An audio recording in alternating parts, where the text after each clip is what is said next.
Assalamualaikum warahmatullahi wabarakatuh. Salam sejahtera buat kita semua. Selamat berjumpa dengan saya Hasanuddin dalam perkuliahan perpajakan. Semoga kalian semua tetap berada dalam kesehatan yang prima dan terhindar dari COVID-19. Hari ini kita akan membahas pertemuan kelima, yaitu akan membahas tentang pajak penghasilan pasal 22 dan 23. Kita mulai dengan pasal 22. Pasal 22 ini didefinisikan merupakan pungutan pajak atas satu aktivitas pembayaran atas penyerahan barang bagi institusi pemerintah. Jadi kalau kaitan dengan atau hubungan dengan pemerintah, maka harus dikenakan dengan pasal 22. Yang kedua, aktivitas impor barang. Yang ketiga, aktivitas penjualan atau pembelian barang di industri tertentu. Dan yang keempat, aktivitas penjualan barang sangat mewah. Kemudian, siapa yang berhak memungut atau menyetor dan juga melapor? Kalau di aktivitas penyerahan barang, maka ini bendahara pemerintah lah yang bertugas untuk menyetor dan melaporkan, ya. Kemudian kalau aktivitas impor ini adalah Bank Devisa dan juga Direktorat Jenderal Bea dan Cukai di pelabuhan. Kalau dia di aktivitas di industri tertentu, maka di sini yang berhak memungut adalah badan usaha yang ditunjuk oleh kepala KPP untuk penjualan hasil produksi dalam negeri di sisi semen, baja, kertas, dan otomotif. Atau yang kedua, produsen atau importer BBM, yang untuk gas dan pelumas. Kemudian industri atau eksportir yang ditunjuk kepala KPP untuk pengembangan kegiatan perikanan, perkebunan, pertanian, dan perikanan. Lalu berapa tarif pajak pasal 22? Kalau di aktivitas penyerahan barang adalah 1,5% dari harga pembelian. Sedangkan kalau aktivitas impor ini dia 0,5% dari nilai impor bagi pengguna angka pengguna impor. Jadi untuk ekspor impor bisa ada satu keanggotaan yang namanya API, ya, angka pengguna impor. Kalau dia punya API maka tarifnya dia 0,5%. Kemudian 0,5% itu kalau punya API, namun untuk impor kedelai, gandum, dan tepung ini bahan pokok, ya, bahan pokok, harusnya 0,5%. Sementara kalau tidak punya API, ini tarifnya 7,5%, lebih mahal daripada yang punya API, atau 75,5% dari harga jual orang untuk barang yang tidak dikuasai. Nilai impor ini ditentukan dari CIF ditambah biaya masuk dan pungutan lain. Pokoknya semua pengeluaran yang terkait dengan kegiatan impor ini sebagai dasar pengenaan pajaknya. Baik, kita ilustrasikan atau contohkan satu persatu, ya. Di sini Koperasi Sejahtera menerima pembayaran di kantor Humas Pemprov atas penyediaan furnitur berbahan kayu jati senilai 350 juta rupiah. Berapakah PPh pasal 22-nya? Maka bisa dijawab PPh 22-nya adalah 1,5%, karena urusan dengan pemerintah, ya. Kali 350 juta sama dengan 5.250.000 rupiah. Mudah, ya. Kemudian kalau tarif pajak di industri tertentu ini ada beberapa, ya, diantaranya 0,1% dari dasar pengenaan pajak atau DPT-PPN di industri kertas, ya. Kalau industri kertas tarifnya 0,1%. Kalau industri semen 0,25%. Kalau industri otomotif ini 0,45% dan di industri baja 0,3%. Sementara tarif pajak di industri tertentu ini misalkan ada penjual BBM ya, PSBB Pertamina ini tarifnya 0,25%. Kemudian SPG Pertamina 0,3%. Makanya saat membeli BBM kita tidak kena pajak lagi karena sudah dikenakan pajak kepada Pertamina. Kemudian 0,3% harga jual minyak tanah ini sudah tidak ada ya. Kalau dari gas sama 0,3%, untuk pelumas atau oli sama 0,3%, dan untuk pembelian industri tanah, perkebunan, perikanan ini 0,2%. Sementara kalau barang sangat mewah, kayak mobil mewah dan sebagainya, ini adalah 5% dari harga jual, tidak termasuk PPN dan PPNBM. Baik, kita lihat contohnya.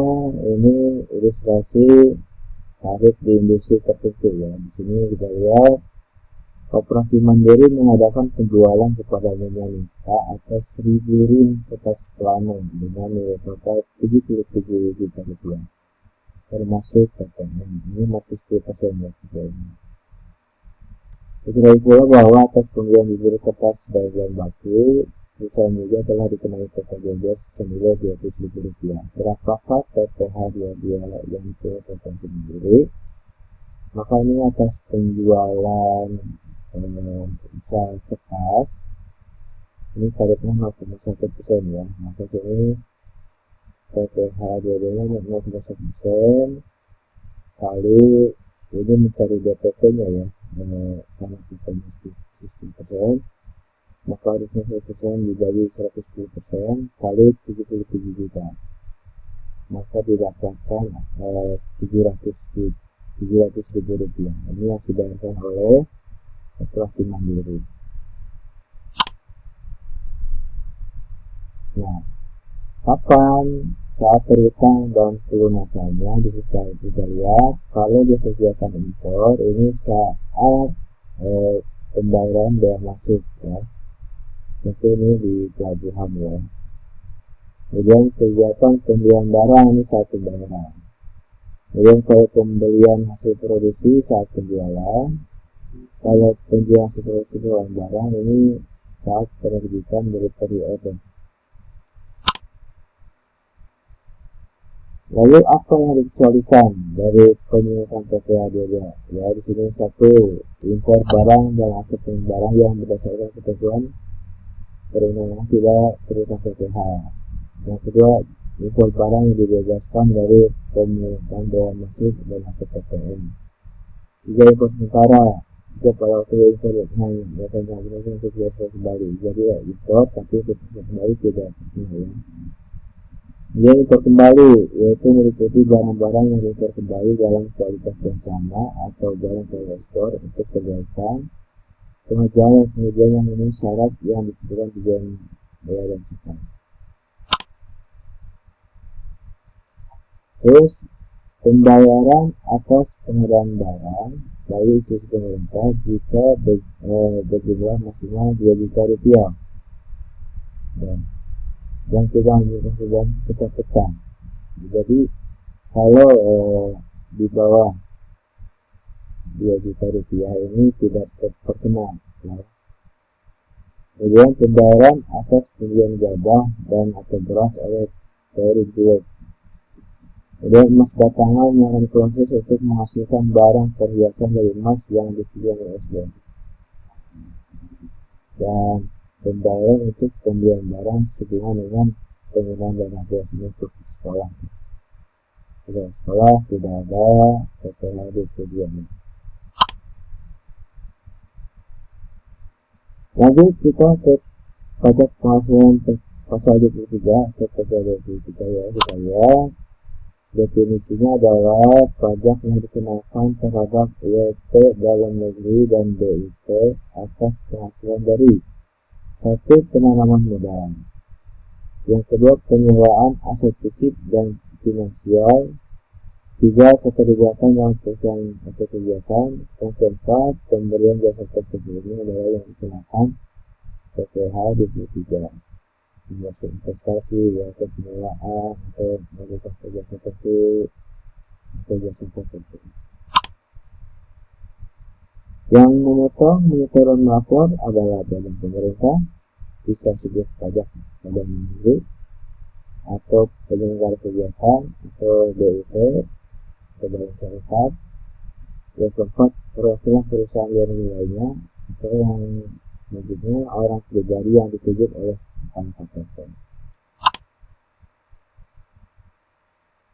Lalu berapa kali pajaknya?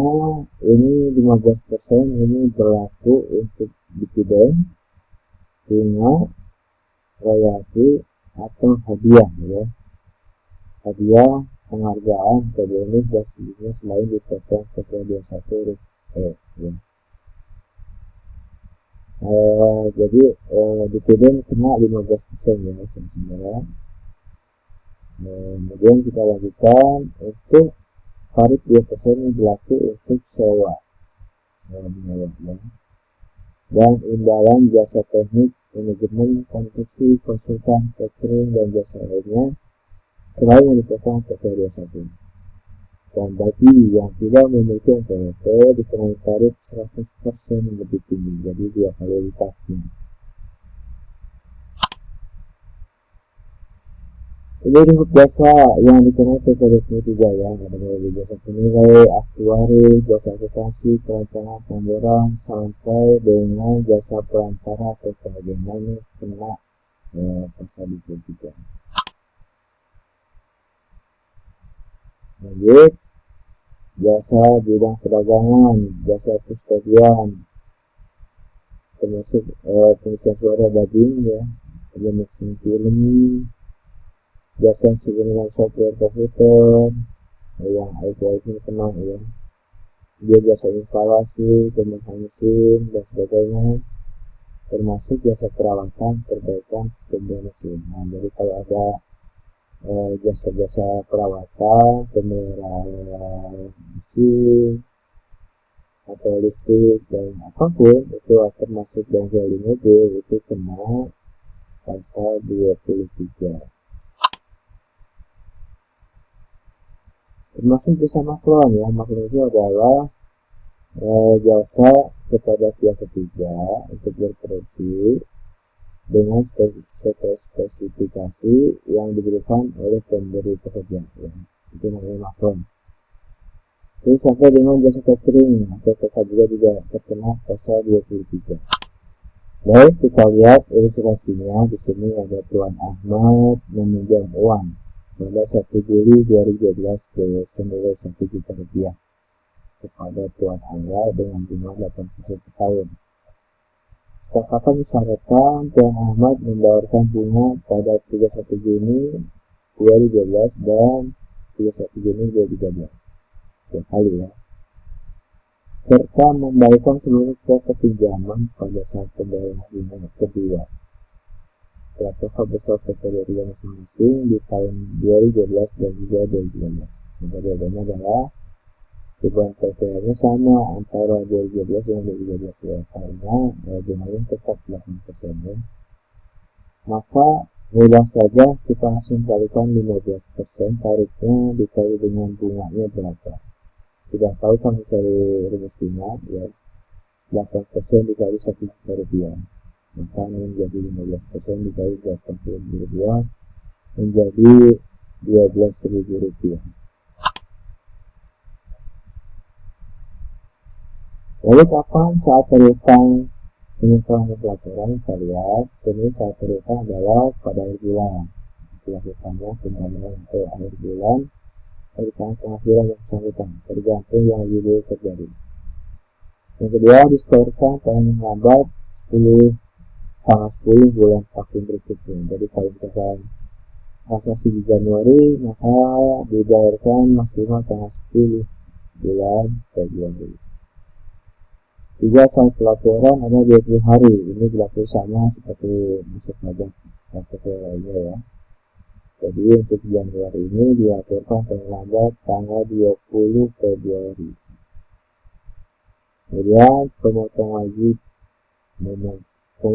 memberikan tanda bukti pemotongan pada WP dalam negeri atau BPN di Jepang. Nah, bukti potongan ini nanti akan menjadi kredit pajak untuk SPT tahunan ya. Itu sama halnya seperti pasal 21. Baik, itu saja yang bisa saya berikan. Mudah-mudahan bisa dipahami. Apabila kurang paham, silakan ditanyakan melalui WA ataupun forum diskusi di Menjes. Mudah-mudahan bermanfaat. Kita jumpa lagi minggu depan. Terima kasih. Assalamualaikum warahmatullahi wabarakatuh.